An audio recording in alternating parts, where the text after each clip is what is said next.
सब तरफ से चलाएंगे ताकि कोई भी नीचे ना बैठे आटा। और गैस की फ्लेम ऑन कर देंगे और इसे पकाएंगे 3 से 4 मिनट। घी डालेंगे इसमें थोड़ा,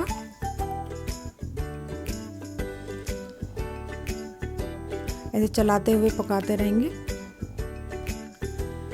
इसमें थोड़ा थोड़ा घी डालते रहेंगे ताकि जितनी हमें ज़रूरत लगे उतना, कम या ज़्यादा अपनी मर्ज़ी से डाल सकते हैं।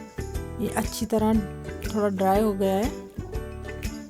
इसमें डालेंगे हम ये सौंठ का पाउडर, इलायची का पाउडर डालेंगे। इन सबको हमने कूट लिया है इलायचियों को, और जो जायफल है उसको इस तरह घिस कर डालेंगे।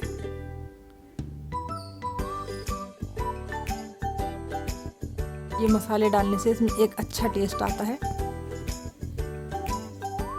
थोड़ा घी और डालेंगे, हमें लग रहा है कि थोड़ा सा और डालें हलवे में एक शाइन आने तक। अब हलवे ने थोड़ा सा घी भी छोड़ दिया है। ये तैयार हो चुका है हमारा गुड़ और आटे का हलवा। बहुत ही हेल्दी हलवा बनकर होता है ये।